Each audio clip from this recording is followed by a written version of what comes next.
Hello everyone and welcome back to Farmer Joe Homesteading.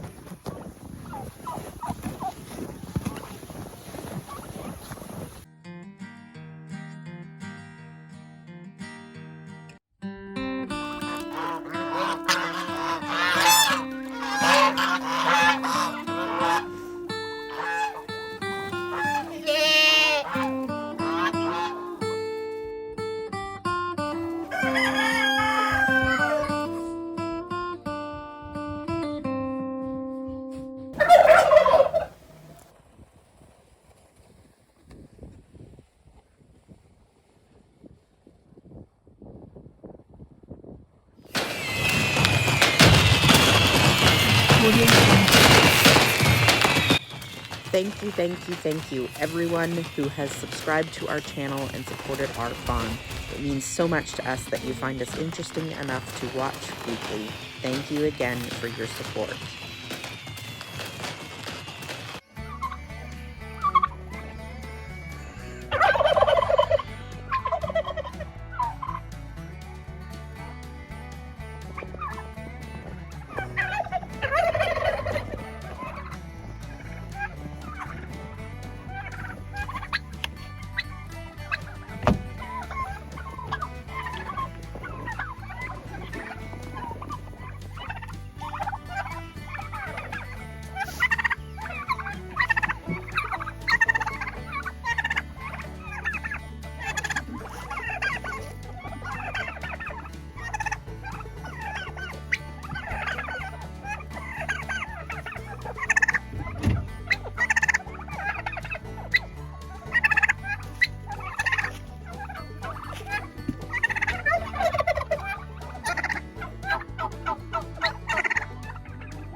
That might be a little boring to some of you. I'm sure some of you just kind of click through all the chickens coming running out of the coop, but that's my favorite part of the morning, and that's what I stand there and watch every time I go out and open my coop door.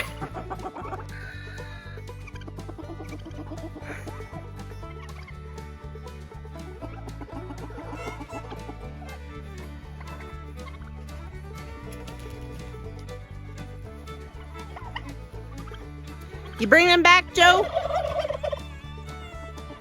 Bring him back! I need the stuff!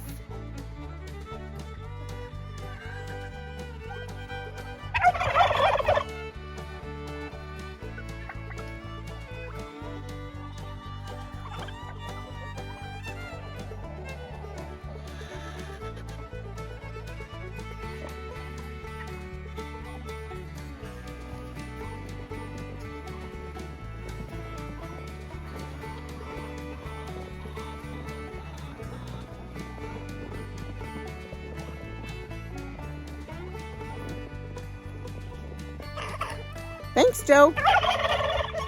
I finally bought another gimbal because the first one I got that a family member gave to me didn't work very well. My phone was too heavy for it. So I had to get a different one. So I bought a cheaper one that has flexible legs so that I can hang it on things. But it's not a stabilizing one. It's just a good one for like hanging. So I had to get another one, and so we'll see how much I like it. I didn't love having it before. I mean, it takes really nice smooth videos, but I find sometimes like this when I'm walking, it will just like trail off and like spin around, and so I'll see how long I last this time.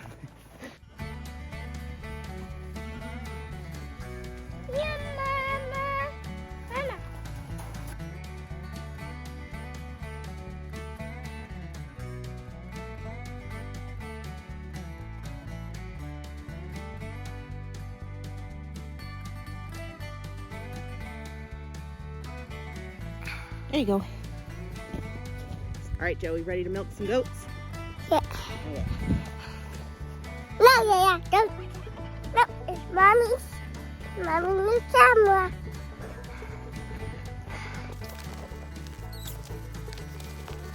Okay, let's go. Whoa, hello, Leia. It's okay. It just scared the camera.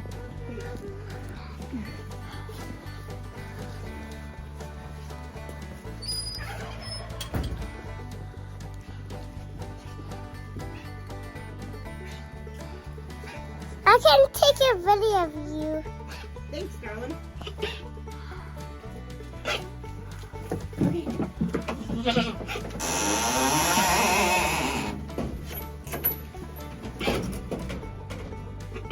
Okay, where did I lose the container this time? Hey, you gotta quit eating the hay so fast here. Hey, you gotta quit eating the hay so fast.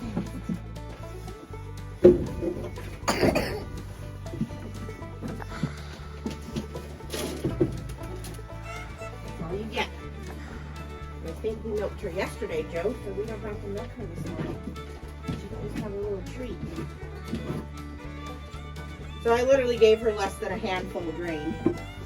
She is in the dry up phase. Yeah, she's not worth milking. She's in heat too. Can you bring the camera around to show everybody her bum? Your leg's stuck. Can you show everybody Annie's bum? Whoa. There we go. Yeah, now it's on it.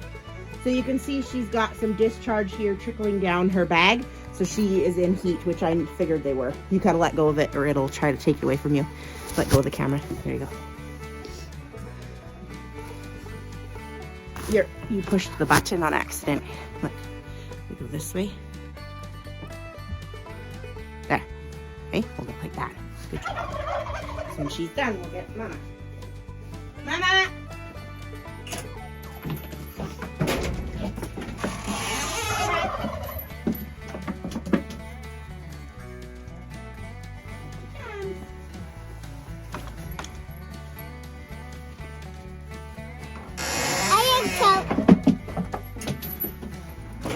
I'm gonna take a video of you. Yeah, I can go. That would be delightful.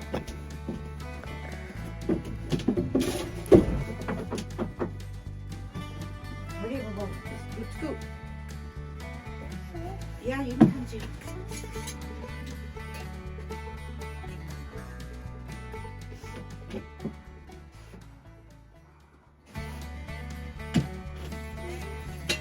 Oh, we got the lip.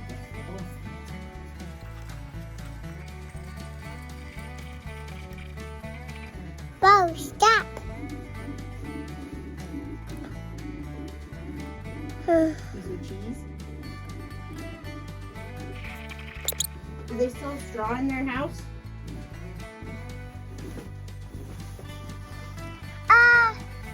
I think they do. Oops.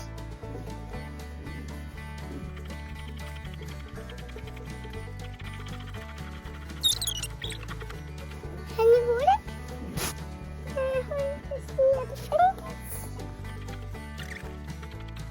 I was trying to do that. Yes, just looking to go because Mommy is a bit wussy because her bum is sore.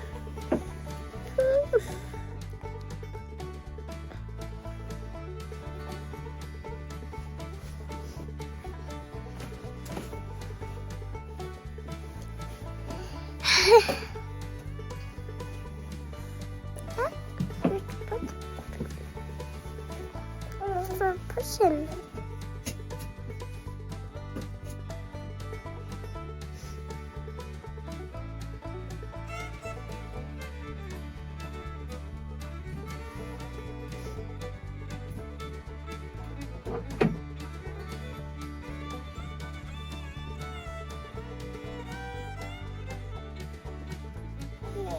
So, Mama is either just finishing a heat or coming into a heat, so I'm going to write it down.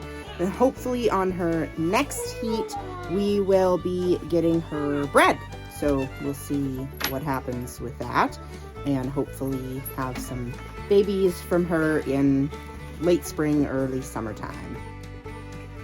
water is always very interesting in the winter months because they don't love snow, so I can see they haven't been out here for water in, well, a few days, because they'll just lick the snow instead of having to actually come out here for their water. So I'll show you what it looks like.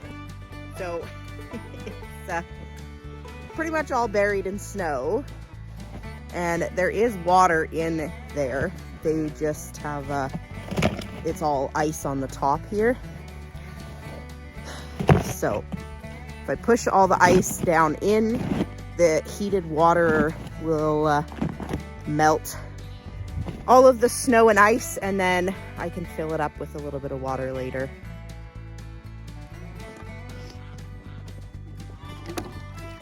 What you doing, little dude? What you doing? You just hanging out? Waiting? So with their hay, they weren't doing as well as I'd hoped on just the grassy meadow Timothy brome mix hay that they were on.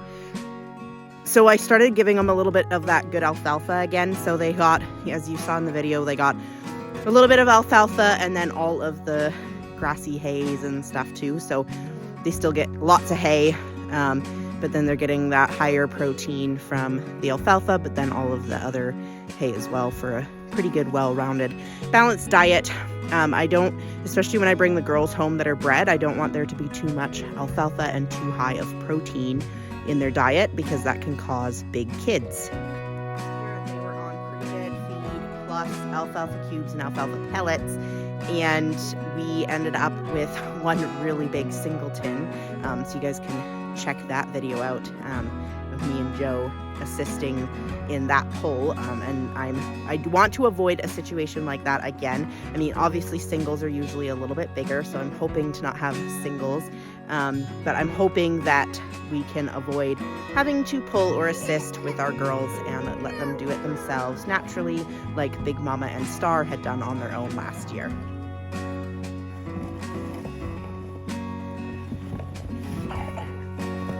You guys are something else. Well, you got it. You can't sit on top of her. There, you got it. Good job, monkeys. All right, you got to hold the milk for Mom, though. Ready?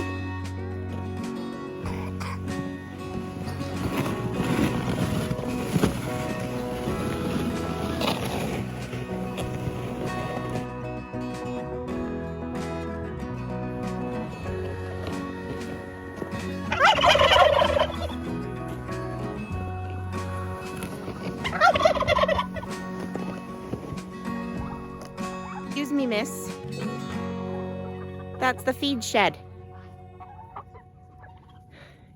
Are you impatient?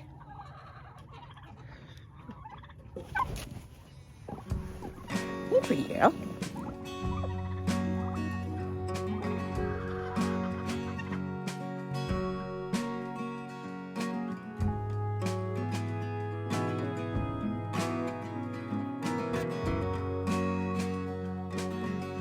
For my birds, they are still getting the oats, barley, corn mixture, but I've also added the black oil sunflower seeds, which I've talked to you guys about a bit. So they are getting that in their grain bucket, and then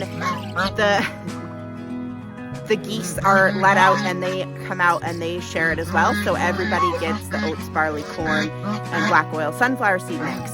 The rabbits are still just getting their pellets, and I make sure their hay feeders are full.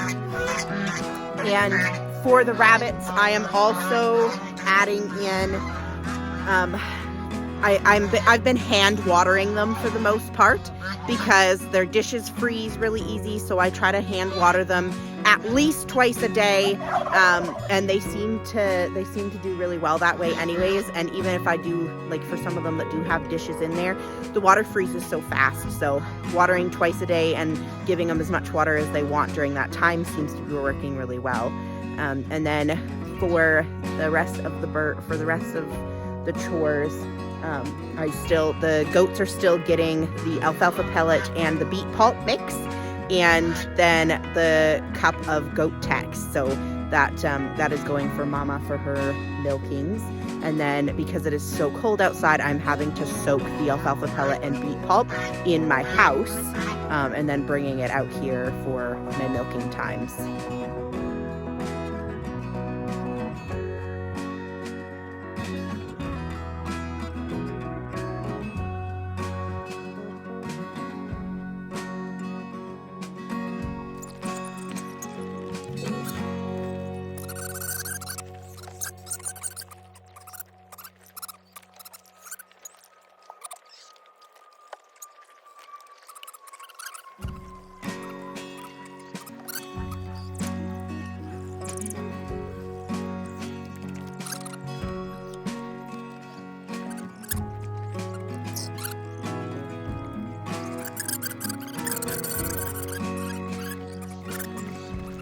I wanted to show you guys my little chicks. Because they're not really very little anymore. They've actually grown a ton, which has been, I mean, obviously really good because we want them to grow. And so some of them actually don't need the heat lamp as much anymore, which is super exciting.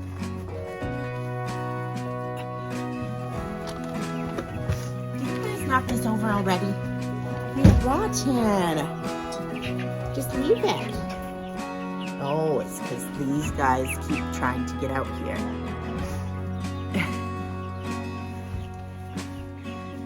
I just cleaned that.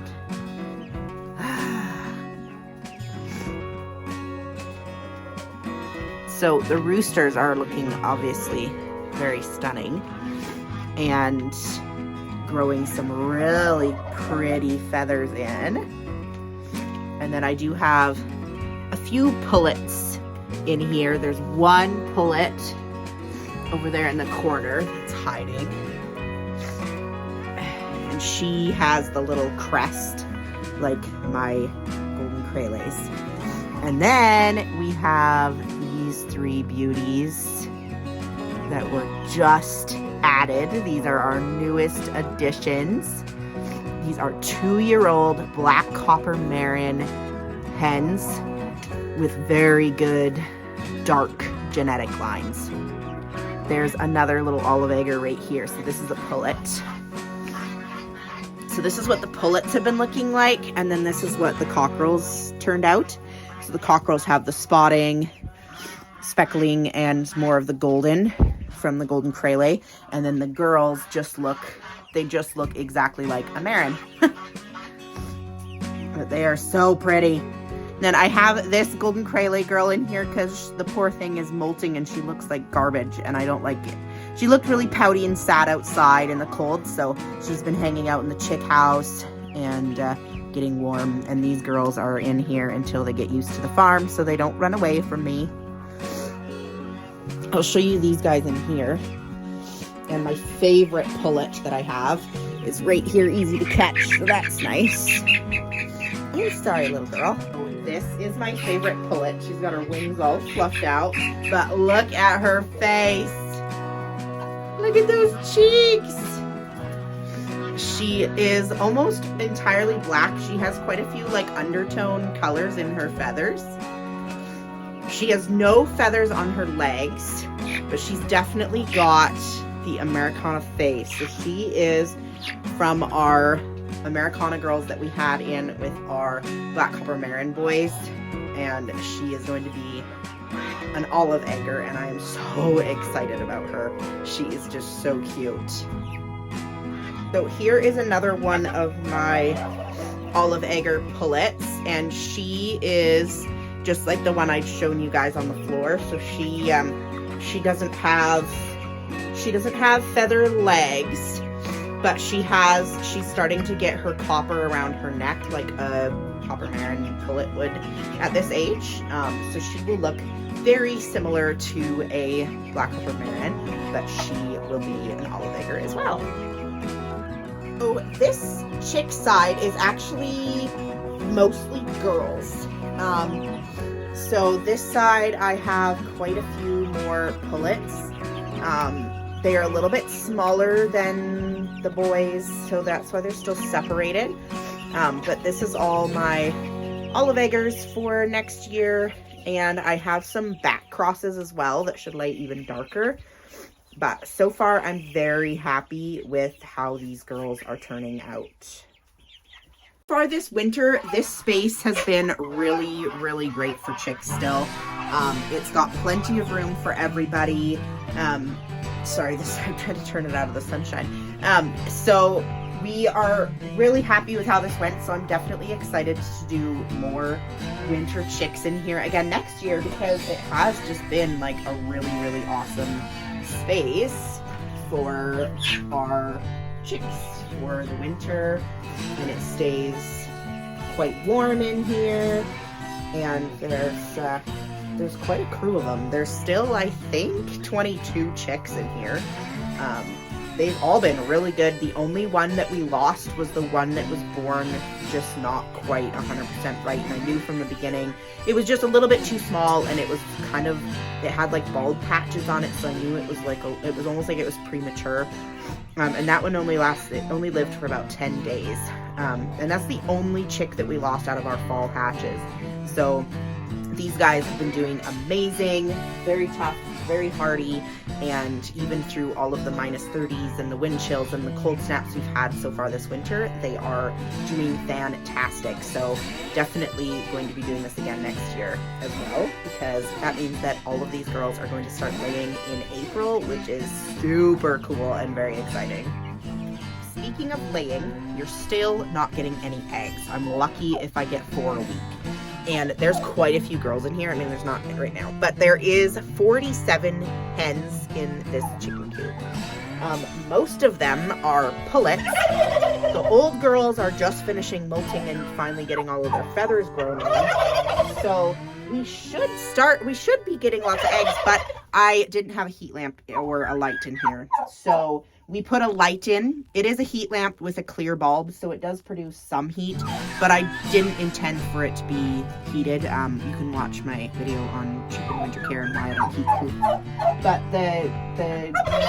the light is what they need, and they need the light to lay eggs. So I gave them October and November. I didn't give them any light. October, we kind of slowly trickled in, lost egg production, and then November they completely quit. So I gave the girls a break.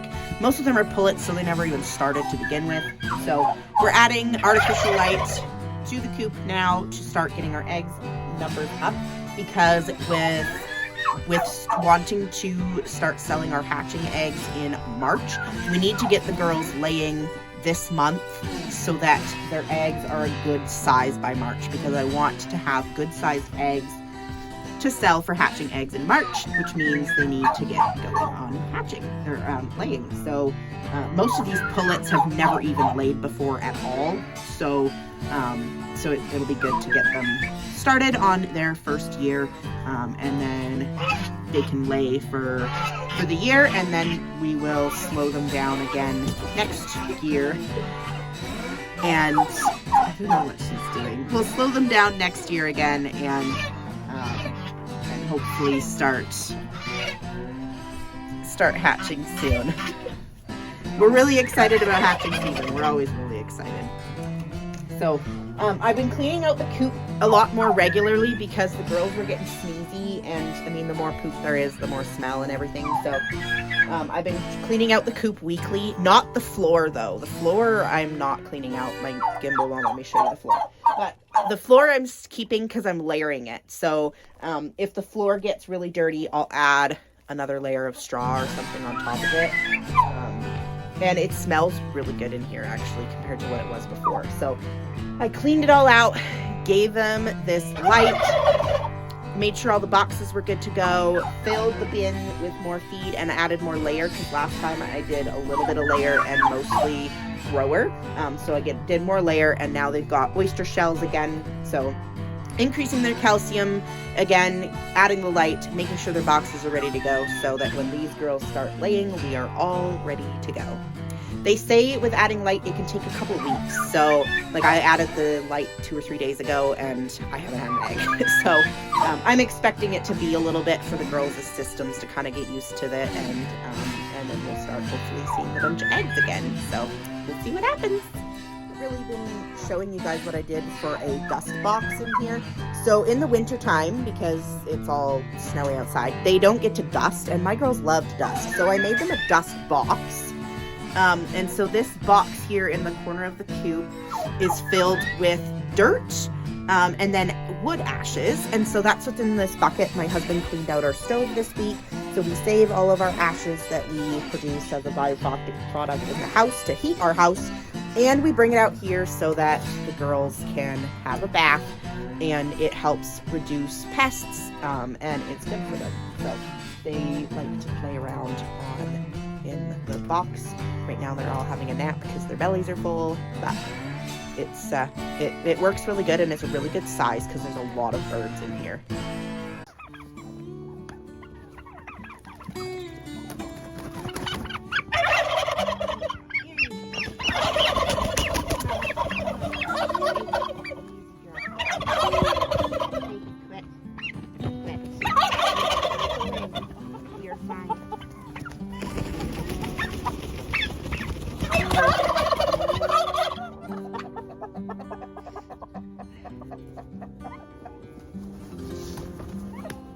Just calm down. You're bleeding somewhere. Oh, your wings. Handling turkeys is harder than anything else sometimes, I think, because they're too big to like hold. So this is one of my mamas. I tried really hard to hold her nicely. She is bleeding on her wing. I'll see if I can get her to calm down here, and then I can show you.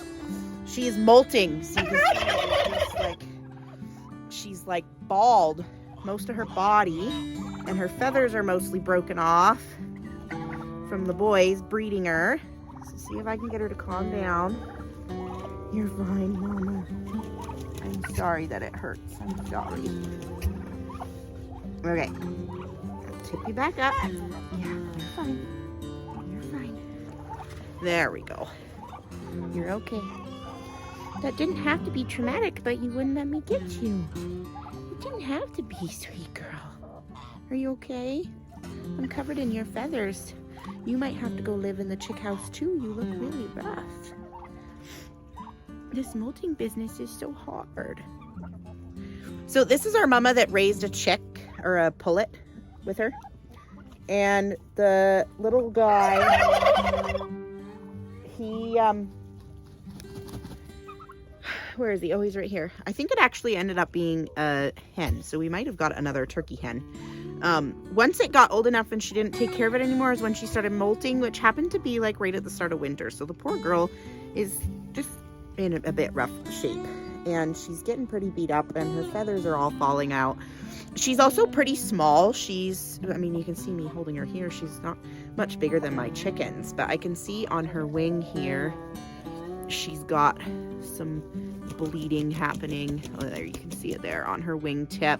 It's just very vulnerable because all of the skin is exposed. And so I'm gonna put her in the chick house as well. Then she can be where it's warm and where she doesn't have to compete for food. And then she can grow her feathers back. It works good to put them in there too, because the chicks are all on chick feed. So when I put a mama hen that's not doing super well into the chick house, they're getting that chick feed as well. And that is very high in protein. And when she is growing back her feathers, that's going to help her a lot. And so we'll make sure we get her in there. I just saw who the culprit was that's spraying blood all over. There's blood all over the snow this morning, so I wanted to find who it was, and she looked really sad, so I picked her up. But one of my turkeys lost a toenail, which happens, and I had that happen to a couple of them last year, and I'm not sure if it's from the cold that they get like frostbite on their toes and then their toe falls off, or if it's that they get it hooked, because they have, I mean, I can show you her feet. They've got like talons. They're very, very big feet on these birds, and very dinosaur-like. Hers are nice and trimmed back. just naturally from scratching and things outside. So her feet are actually in pretty good shape, but these young birds are starting to get pretty long toenails, and they can hook and snag on things. I mean, you guys see how much my turkeys monkey and jump on everything, and so sometimes I wonder if it's just from monkeying. So anyway, there's not really a whole lot I can do about it, so I'll have to just keep an eye on it and look out for infection. But for now, this poor little girl, I'm gonna put her over in with my chicks, because I mean, she still is very warm. She's like heating me up, but look at her poor little belly. Yeah, Mama, that's not nice. So anyway, she didn't look this rough the other day. And I mean, I'm out here twice every day, but this morning she's just looking a little extra sad.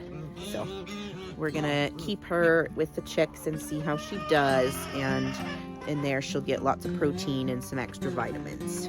Oh, girl, yeah, you poor thing. They've been picking on her too. I can see some of her crunkles. These are their crunkles here. Look like they've been picked on. So she's been a bit in the bottom of the totem pole, and she's not, I mean, she's friendly, but she's not ever usually this nice, but she's just like soaking in every little bit of attention that she's getting this morning. So I can tell she's not feeling really awesome just by how she's behaving and stuff this morning. So we'll make sure that you feel a little bit better, hey? Yeah, we'll make sure you feel a little better. It's just this girl here, the girl. She's got one toenail that you can see it there in the bloody snow on that inside. It's gone. Leia, we're trying to look at the turkey toes. Had a Tom get some bad frostbite. I've never had a Tom get frostbite. This is only our second winter with Toms, and I don't know why he got it and not the other three. The other three seem to be doing just fine, but he got some on his crunkles, and it was pretty bad last week, but it's healing up really nicely and he's doing totally fine.